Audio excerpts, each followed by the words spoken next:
yang sering dia ucapkan adalah ya muqallibal qulub tsabbit qalbi ala dinik. Ikhwatillah, sekarang kita akan masuk pada kaidah yang kedua. Jadi kaidah yang pertama sudah selesai, kita masuk pada al-qaidah tsaniyah. Kaidah yang kedua dari kaidah istiqamah itu bunyinya haqiqatul istiqamah luzumul manhajil qawim was-siratil mustaqim. Jadi hakikatul istiqamah, hakikat dari istiqamah itu adalah luzumul manhajil qawim. Luzum itu selalu berada pada al-manhajil qawim, dalam manhaj, dalam metode, dalam cara hidup yang qawim, yang lurus, was-siratil mustaqim, dan senantiasa berada pada as-siratil mustaqim, berada pada jalan yang mustaqim, lurus, tidak bengkok-bengkoknya. Jalan Nabi itu lurus, manhaj Nabi itu jelas, nyata, terang. Dulu di hadapan para sahabat itu Nabi pernah menggambar sebuah garis lurus, lalu di samping garis lurus ini dibuat oleh Nabi garis bengkok-bengkok. Dibilang oleh Nabi kepada sahabatnya, wahai sahabatku, garis saya yang ini garis saya, yang bengkok-bengkok ini garis syaitan. Jadi senantiasa berada pada yang lurus ini, jangan pindah kepada garis yang bengkok-bengkok ini. Kalau pindah kepada garis yang bengkok, berarti itu adalah garis yang sudah tidak lurus lagi dan itu jalannya syaitan. Nah, pada kaidah yang kedua ini menggambarkan bahwa sesungguhnya hakikat dari istiqamah adalah kapan seseorang itu disebut istiqamah, ketika ia memulazamah, ketika ia senantiasa bersama berada pada al-manhajil qawim was-siratil mustaqim, dan jalan yang lurus. Ketika Allah Subhanahu wa taala mengatakan innal ladzina qalu rabbuna Allah tsumma istaqamu, sesungguhnya orang-orang yang berkata rabbuna Allah, Rabb kami adalah Allah, tsumma istaqamu, lalu mereka istiqamah. Apa makna istiqamah yang ada dalam ayat ini? Mari kita kembalikan makna ayat ini kepada apa yang dikatakan oleh ulama-ulama salaf dulu, apa yang ditafsirkan oleh para sahabat-sahabat Nabi dulu. Mari coba kita lihat apa makna istiqamah yang ada di ayat ini. Qala Siddiqul Ummah Abu Bakar radhiyallahu anhu fi tafsiri qaulihi ta'ala, berkata Abu Bakar As-Siddiq dalam menafsirkan, dalam menjelaskan makna istaqamu yang ada pada ayat tadi. Jadi ini adalah kata-kata Abu Bakar. Makna istiqamah di situ, istaqamu tsumma istaqamu, di situ kata Abu Bakar, humul ladzina lam yusyriku billahi syai'an. Ini kata Abu Bakar. Mana istiqamah di situ? Istiqamah di situ adalah humul ladzina lam yusyriku billahi syai'an. Mereka-mereka yang senantiasa berada di atas tauhid dan mereka lam yusyriku billahi syai'an. Mereka tidak mensyirikkan Allah dengan sesuatu apapun. Ini mana istiqamah yang ditafsirkan oleh Abu Bakar. Abu Bakar adalah orang yang paling mulia setelah Rasulullah sallallahu alaihi wasallam. Kalau diurut orang yang termulia di dunia ini, pertama Rasulullah Muhammad sallallahu alaihi wasallam, kemudian setelahnya adalah Abu Bakar. Di antara umat Nabi Muhammad yang paling mulia adalah Abu Bakar. Nah, dialah yang mengatakan humul ladzina lam yusyriku billahi syai'a. Jadi makna istaqamu di situ mereka-mereka yang tidak mensyirikkan Allah dengan sesuatu apapun. Berarti luzumul manhajil qawim, ketika mereka berada di atas tauhid yang benar dan tidak ada sedikit unsur kesyirikan dalam kehidupan dia. Nah, berarti kalau seandainya ada hal-hal yang syirik yang kita lakukan dalam kehidupan kita, berarti kita sudah keluar dari makna istiqamah.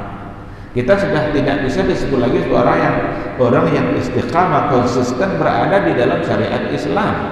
Karena orang yang konsisten dalam syariat Islam itu adalah orang-orang yang tidak ada sedikit pun kesyirikan di dalam kehidupan dia. Karena banyak sekali perkara-perkara dalam hidup kita yang membuat kita bisa terjebak kepada kesyirikan. Syirik itu memberikan kerja Allah kepada orang lain yang kan tak sanggup dia mengerjakan. Itu secara sederhana kita memaknai syirik. Memberikan kerja Allah, seharusnya Allah yang mengerjakan dan hanya dia yang bisa. Tapi kita minta kerja itu selesai oleh orang lain, tidak bisa. Itu syirik.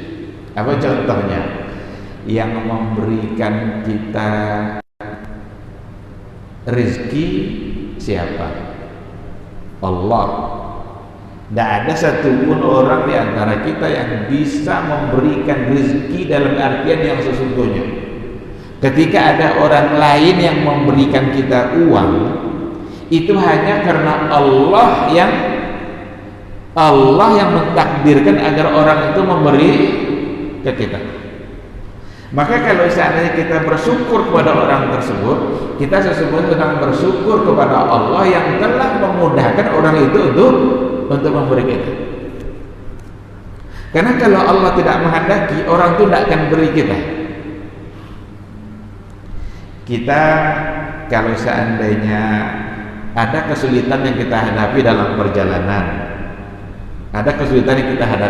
perjalanan, umpamanya mobil kita rusak, kita tidak punya alat-alatnya.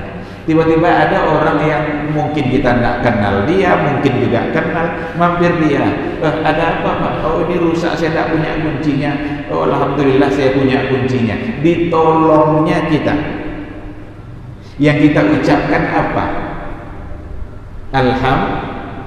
Alhamdulillah. Yang kita puji Allah, padahal kita mendapatkan kebaikan dari orang lain. Tidak boleh kita murni memuji orang itu karena dia berbuat baik pada kita. Ya kita puji Allah. Tapi kalau kita berterima kasih, terima kasih kamu telah membantu saya, itu tidak apa-apa.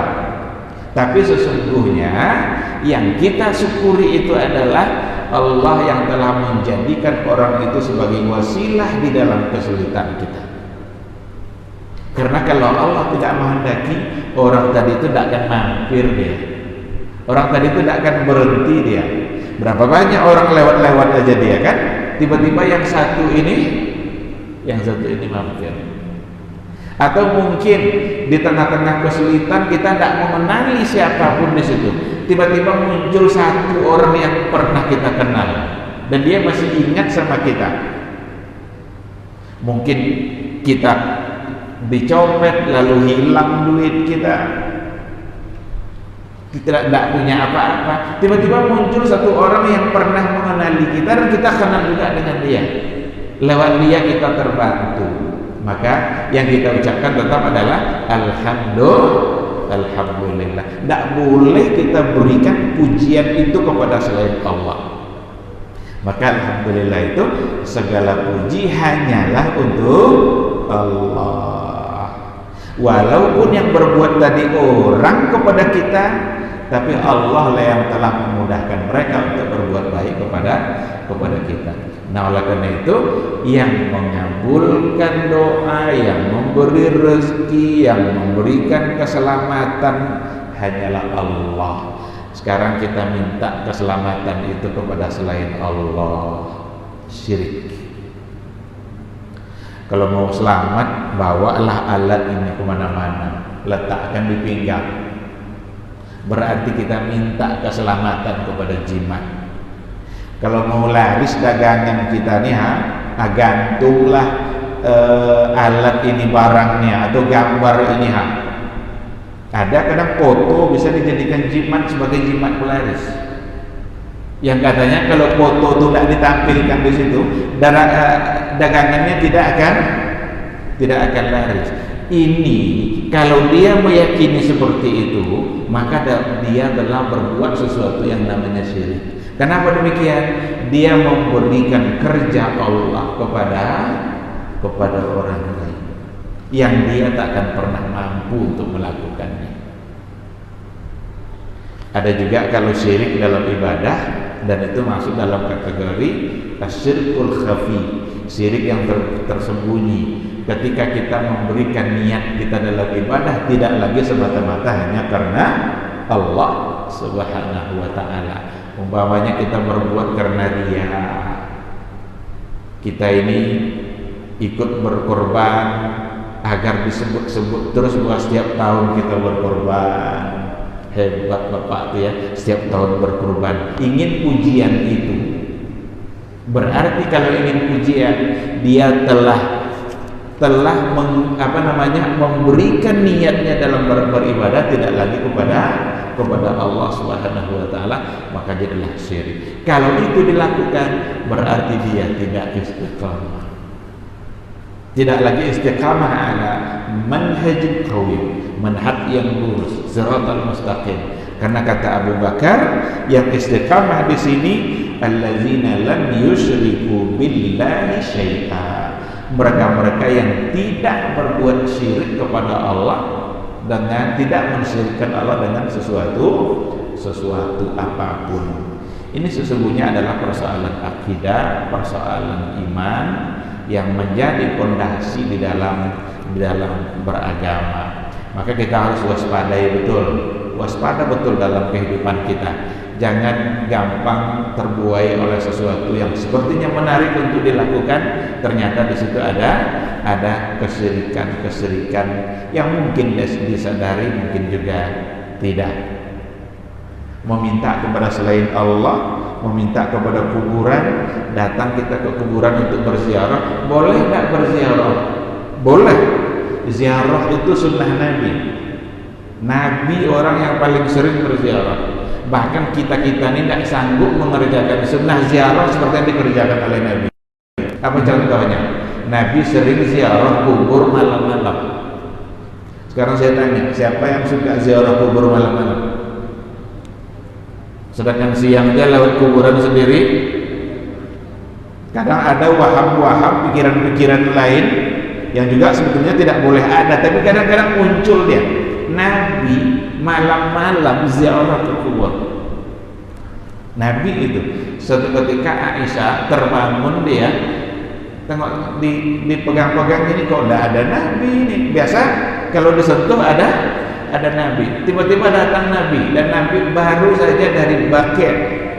Baqi' itu pekuburan pemakaman yang ada di samping Masjid Nabawi. Yang sekarang ini kan persis bersampingan. Kalau dulu tentu jauh pada masa Nabi dulu. Tapi kalau sekarang persis di samping Masjid Nabawi. Yang jadi persoalan bukan pada ziarahnya. Yang jadi persoalan adalah apa yang dilakukan saat berziarah. Datang ke kuburan kiai, apalagi kiainya dianggap keramat, sampai di kubur itu nangis-nangis minta-minta, saya belum dapat jodoh, kasih saya jodoh. Atau minta sampaikan doanya kepada kiai itu agar disampaikannya kepada Allah.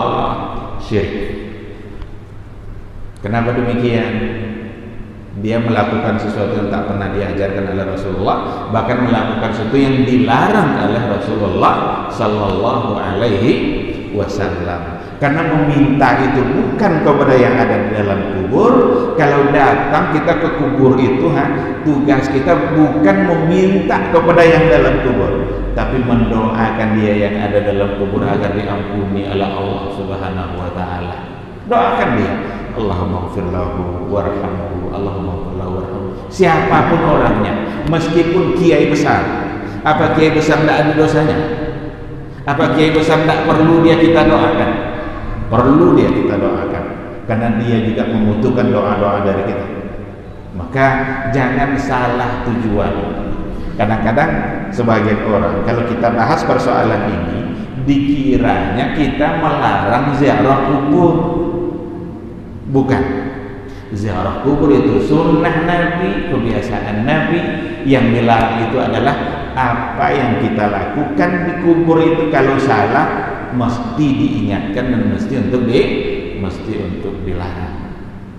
Karena hubungannya nanti dengan istiqamah. Jangan-jangan dengan perlakuan seperti itu membuat kita keluar dari mana istiqamah, kita tidak lagi konsisten di dalam berislam dengan cara yang diajarkan oleh Rasulullah sallallahu alaihi wasallam. Apa kata Ibnu Abbas? Kalau tadi kata Abu Bakar As-Siddiq mengatakan istiqamah itu konsisten dalam bertauhid, tidak sedikit pun melakukan syirik dan menduakan Allah. Kata Ibnu Abbas, istiqamah maknanya adalah istiqamah ala syahadati alla ilaha illallah.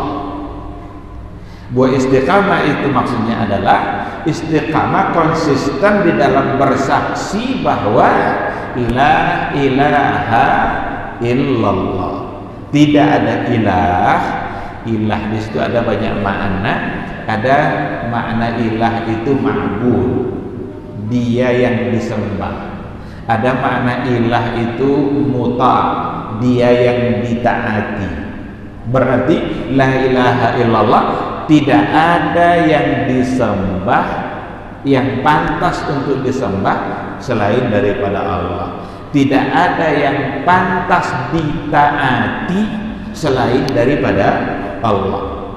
Jadi makna istiqamah, mereka-mereka yang konsisten istiqamah di dalam membuktikan kesaksiannya kepada Allah bahwa tidak ada yang berhak disembah selain Allah dan tidak ada yang pantas ditaati selain daripada Allah Subhanahu wa taala. Taat secara mutlak hanya kepada Allah. Bukankah kita diminta taat kepada orang tua? Bukankah kita diminta taat kepada pemimpin? Bukankah kita diminta istri diminta taat kepada suami? Bukankah itu makhluk? Taat kepada selain Allah mesti ada syaratnya. Mesti terkait dengan syarat itu. Kalau syarat itu tak ada, tidak ada ketaatan. Apa syaratnya? Ketaatan kepada makhluk itu senantiasa dianjurkan selagi untuk atau sesuai dengan ketaatan kepada Allah Subhanahu wa taala. Mentaati makhluk hanya dibolehkan pada hal-hal yang memang di situ ada makna taat kepada Allah Subhanahu wa taala.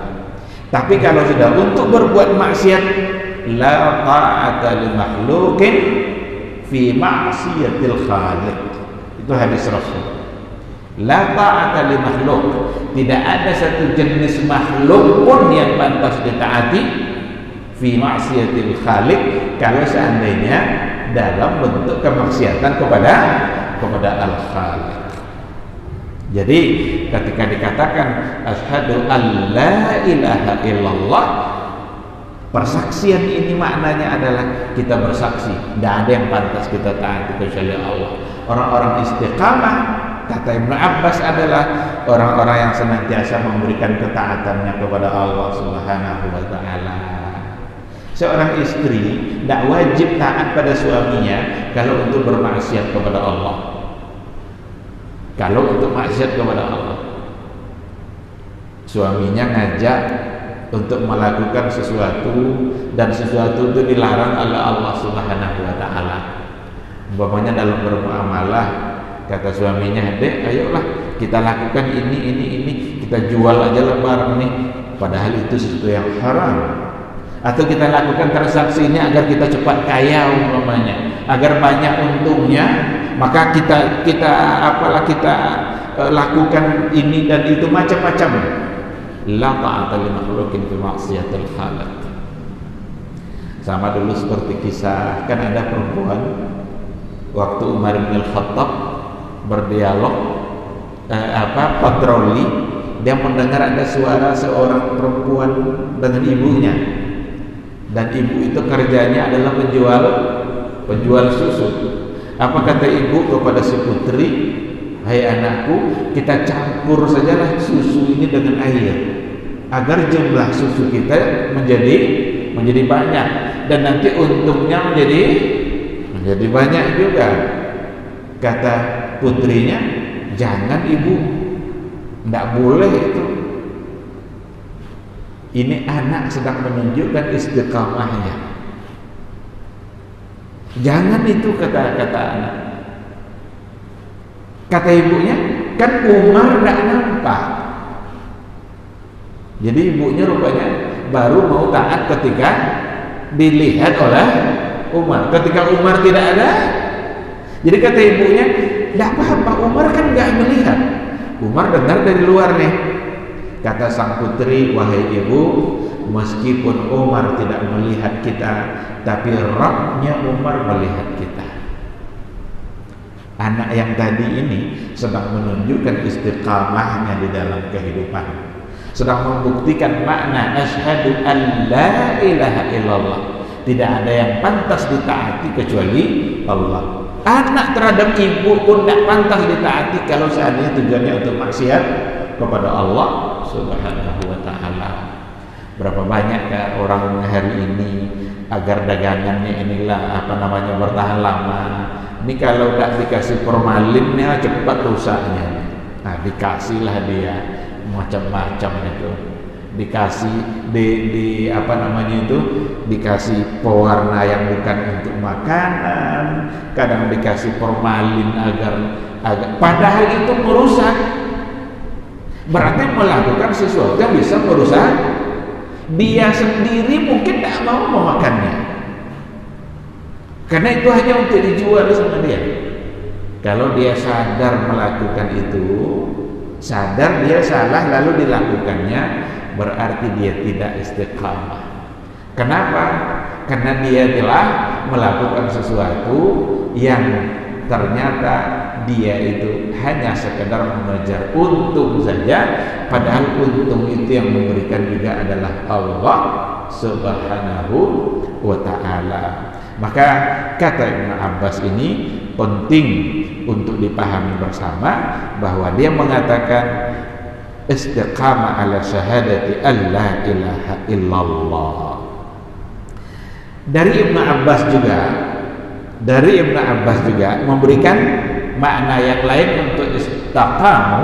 Kata beliau, wa ruwiya an Ibnu Abbas radhiyallahu anhu annahu qala, jadi diriwayatkan dari Ibnu Abbas radhiyallahu anhu bahwa sesungguhnya dia berkata, istaqamu, makna istiqamah tadi itu istaqamu ala adai faraidi. Istaqamu ala adai faraidi. Istiqamah itu konsisten di dalam menunaikan faraid. Faraid itu fardu. Istiqamah dia konsisten dia dalam menunaikan kewajibannya di dalam beragama. Berarti dari Ibnu Abbas ada dua makna. Pertama, beliau melarikannya kepada persoalan akidah, tauhid, yang mana tidak boleh memaknai makna syahadah dengan sesungguhnya di dalam kehidupan. Dan yang kedua, beliau memaknai dalam persoalan ibadah, di mana istiqamah di sini adalah mereka konsisten di dalam melaksanakan kewajibannya di dalam beragama. Kalau kita lihatlah dua makna dari Ibnu Abbas ini, berarti istiqamah ada pada berbagai sisi dalam kehidupan kita. Istiqamah ada pada persoalan akidah, dan istiqamah ada pada persoalan ibadah. Bagaimana kita konsisten di dalam berakidah dan kita konsisten di dalam beribadah, menunaikan kewajiban-kewajiban kita di dalam agama. Apa kewajiban kita itu? Kewajiban kita banyak sekali. Yang wajib-wajib saja, yang nyata-nyata dalam kehidupan kita sehari, seperti sholat 5 waktu. Ini sepertinya pembahasannya agak sepele ini, tapi tak sedikit orang yang gampang meninggalkan sholat fardu ini. Kan sepertinya kalau belajar sholat yang wajib itu 5 waktu, itu kayaknya enteng sekali kayaknya informasi itu. Tetapi untuk diketahui, ada banyak orang, mudah-mudahan kita tidak termasuk, begitu mereka mudah meninggalkan sholat fardu itu. Kadang yang terlaksana, yang gampang-gampang dikerjakan aja. Zuhur dia ikut mengerjakannya, maghrib dia ikut mengerjakannya, subuh kadang tertinggal. Kenapa? Tidur. Zuhur pun kadang-kadang bisa tertinggal. Kenapa? Urusan dunia. Ada kerja-kerja bisnisnya yang belum selesai, sehingga karena mengejar urusan dunia itu tertinggallah faraid. Maka ketika dikatakan istaqamu ala adai faraidi, istiqamah di dalam menunaikan hal-hal yang fardu di dalam kehidupan dia. Puasa Ramadan itu hukumnya wajib, tapi tak sedikit orang yang begitu mudah meninggalkan puasa Ramadan. Kadang bangga pula dia minum di hadapan kita tuh. Sudahlah dia tidak puasa, bangga pula dia minum. Kalau sembunyi-sembunyi dia minum, walaupun salah, tapi mungkin oke lah, karena dia masih menghargai dirinya sendiri. Tapi ketika dia itu sudah terang-terangan seperti itu, berarti terang-terangan dalam melawan perintah Allah Subhanahu wa ta'ala. Orang yang istiqamah pasti tidak seperti itu. Orang yang senantiasa konsisten dalam mengerjakan kewajiban-kewajiban agamanya. Maka ada orang Badui datang menemui Rasul, dia bilang begini, ya Rasulullah, tolong ajarkan saya Islam ini. Saya ingin beragama, ajarkan saya apa yang harus saya lakukan. Dia sudah muslim nih, tapi minta lagi apa amalan yang harus saya lakukan. Diajarkanlah oleh Nabi, kamu sholat 5 waktu. Sholat 5 waktu. Setelah itu apa lagi ya Rasulullah? Kalau masuk bulan Ramadan, kamu puasa Ramadan, menahan lapar, menahan minum dari terbit fajar sampai terbenam matahari. Setelah itu apa lagi ya Rasulullah? Kalau kamu punya harta banyak, sampai nisabnya nanti bayar zakat. Setelah itu apa lagi ya Rasulullah? Kalau nanti kamu berkesempatan untuk mengerjakan haji, mampu kamu mengerjakan haji. Nabi hanya menjawab rukun Islam itu aja. Hanya itu aja. Cukup kata Rasul. Kalau itu saja kamu mengerjakan, cukup. Apa kata sahabat tadi? Dia merasa merasa betapa bahagianya mendapatkan dari Nabi ini, dan tidak terlalu berat karena hanya itu aja. Saya akan kerjakan semua ini ya Rasulullah, dan tidak akan saya tambah-tambah. Apa kata Rasul?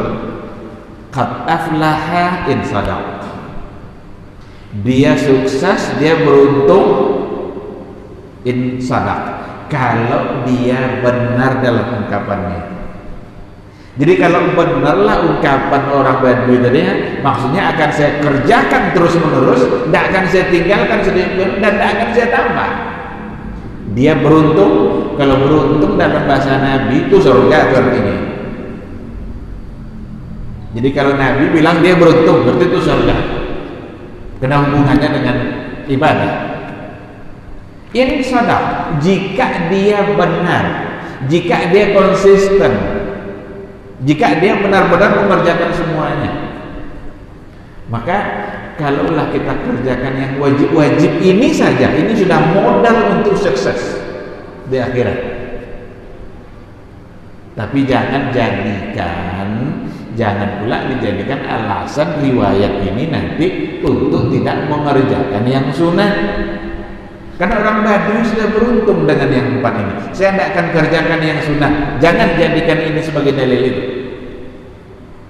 Karena fungsi yang sunnah itu dalam kehidupan kita besar. Jadi fungsi ibadah-ibadah sunnah itu adalah untuk melengkapi kekurangan-kekurangan yang ada pada yang wajib. Kita bisa tidak mengatakan sempurna pelaksanaan maghrib itu, tidak ada cacatnya? Tidak bisa. Kalau mau ditanya persentase khusyuk kita saat sholat itu berapa persen kira-kira? Adakah 80% khusyuk kita? Adakah 50%? Maka ada kata Nabi, orang yang sholat tapi yang diterima sebagai kebaikan hanya 1/8-nya, hanya setengahnya, hanya 1/3-nya. Kita satu saf, sama-sama satu saf, tapi bisa-bisa pahala di sisi Allah berbeda. Ada yang full mungkin, ada yang 2/3, ada yang setengah, ada yang 1/4, ada yang 1/8. Bahkan barangkali ada yang tidak dapat apa-apa dari sholatnya, tidak dapat apa-apa dari puasanya. Maka ada hadis Nabi, banyak orang yang puasa, kam min sa'imin laisa lahu min siyamihi illa al-ju' wal 'atash. Berapa banyak orang yang puasa tapi dia tidak mendapatkan apa-apa dari puasanya kecuali menahan lapar dan haus. Berarti tidak sama kan? Nah, maka fungsi yang sunat-sunat ini adalah menutupi kekurangan-kekurangan pelaksanaan dari yang wajib itu. Sehingga sholat maghrib nanti ada ba'diyahnya, sholat isya ada ba'diyahnya, subuh tidak ada ba'diyahnya, tapi qobliyahnya luar biasa. Subuh kan tidak ada ba'diyahnya kan, bahkan dilarang sholat setelah, tapi qobliyahnya itu fadilahnya luar biasa. Kata Rasul, 2 rakaat sunat fajar itu sama dengan bahkan lebih baik dari dunia dan segala isinya. Maka fungsi yang sunat-sunat itu adalah untuk menutupi kekurangan pelaksanaan yang wajib tadi. Bahkan ada yang mengibaratkan puasa 6 Syawal itu ibaratnya adalah ba'diyah Ramadan. Ba'diyah karena dikerjakan setelah, dan itu akan menutupi kekurangan dan melengkapi pahala dari pelaksanaan ibadah Ramadan. Nah, ikhwati fillah, jadi apa yang dikatakan oleh Ibnu Abbas ini merupakan makna dari istiqamah dari sisi yang lain. Kalau tadi dari sisi akidah, bagaimana dia menerapkan makna la ilaha illallah dalam kehidupannya, dan kalau yang ini istaqamu ala ada'i faraidi, mereka konsisten di dalam mengerjakan yang fardu-fardu di dalam beragama. Apa kata Abu Aliyah memaknai istiqamah? Beliau mengatakan makna istaqamu yang ada pada ayat yang tadi itu adalah akhlasu lahuddin wal amal. Akhlasu lahuddin wal amal, di mana mereka mengikhlaskan niat dalam beramal dan dalam beragama. Jadi ini sebenarnya penafsiran yang seperti ini berbeda tapi bukan bertentangan, berbeda bukan berlawanan, tetapi berbeda saling melengkapi. Inilah perbedaan antara ikhtilaf dalam penafsiran ayat dengan ikhtilaf dalam fikih. Jadi ikhtilaf itu ada dua, ada istilahnya ikhtilafut tadad, Ikhtilaf dia berbeda tapi kontra, bertentangan. Satu bilang wajib, satu bilang haram. Satu bilang boleh, satu bilang tidak boleh. Kan berlawanan itu. Itu kebanyakan pada fikih. Tapi kalau pada tafsir, ikhtilaf yang ada pada tafsir itu lebih kepada ikhtilafut tanawwu'. Ikhtilafut tanawwu' itu berbeda tetapi hanya bentuk keragaman yang bisa bersatu. Dia tidak kontradiksi dia.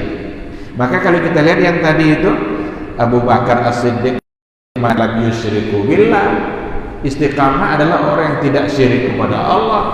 Sedangkan Ibnu Abbas mengatakan mereka istiqamah konsisten dalam menerapkan makna syahadah la ilaha illallah dan juga konsisten dalam mengerjakan yang fardu-fardu. Sedangkan Abul Aliyah mengatakan akhlasul lahum din wal amal, mereka mengikhlaskan niat semata-mata karena Allah dalam beragama dan dalam beramal. Bertentangan tak yang tadi? Tidak. Berbeda tapi saling melengkapi. Inilah ciri-ciri dari ikhtilaf yang ada pada tafsir. Ketika para ulama menafsirkan kata istaqamu, ada banyak makna, tapi semua makna itu saling mendukung. Sekarang kalau kita lihat dari Qatadah, apa kata Qatadah? An Qatadah fi qouli ta'ala summa istaqamu, salah seorang Qatadah itu juga dari sahabat ya radhiyallahu anhu, atau tabi'in wallahu a'lam. Summa istaqamu, dia berkata istaqamu ala ta'atillah. Istaqamu ala ta'atillah, mereka itu istiqamah konsisten di dalam taat kepada Allah Subhanahu wa ta'ala. Sudah ada lima makna yang berbeda, tapi sesungguhnya mereka tidaklah berbeda. Karena dikatakan istaqamu ala ta'atillah, istiqamah di dalam mentaati Allah Subhanahu wa ta'ala. Karena apa yang kita katakan sebelumnya tadi itu semua adalah bentuk-bentuk dari ketaatan kepada Allah. Kalau dikatakan ala ta'atillah, berarti ini kan maknanya secara umum. Taat kepada Allah itu tidak hanya untuk hal-hal yang wajib saja, tapi juga memberikan semua bentuk ibadah kita meskipun dalam kategori hal-hal yang disunnahkan oleh Rasulullah SAW, tapi masuk dalam artian taat kepada Allah. Barangkali kita akan bertanya, kenapa ia mencukupkan hanya pada taat kepada Allah saja? Bukankah juga ada taat kepada Rasul? Kan ati Allah wa ati'ur Rasul. Taatlah kepada Allah dan taatlah kepada Rasulullah sallallahu alaihi wasallam. Sekarang ketika dikatakan istaqamu, itu artinya istaqamu ala taatillah. Mereka istiqamah pada taat kepada Allah. Kok tidak dibawa Rasul? Jadi kalau dikatakan ta'atillah secara terpisah seperti itu, maka sesungguhnya tercakuplah ke dalamnya taat kepada Rasulullah sallallahu alaihi wasallam. Karena Rasul itu adalah utusan Allah, maka mentaati Allah sesungguhnya adalah mentaati Rasulullah sallallahu alaihi wasallam. Tidak akan ada orang yang taat kepada Allah lalu durhaka kepada Rasul. Tidak mungkin. Taat dia pada Allah lalu durhaka pada Rasul, mustahil. Kalau sudah dikatakan taat kepada Allah, maka pastilah dia juga taat kepada Rasulullah sallallahu alaihi wasallam. Karena siapa yang mentaati Rasul, maka dia sebenarnya adalah telah mentaati Allah Subhanahu wa ta'ala. Dan konsekuensi dari taat kepada Allah juga mentaati Rasulullah sallallahu alaihi wasallam. Itu dua hal yang tidak bisa dipisahkan. Tapi ketika disebut secara sendiri, maka dua-duanya masuk. Sama dengan antara iman dengan Islam. Kalau dikatakan umpamanya, saudara-saudara, marilah kita sama-sama meningkatkan iman dan Islam. Apa beda iman dan Islam?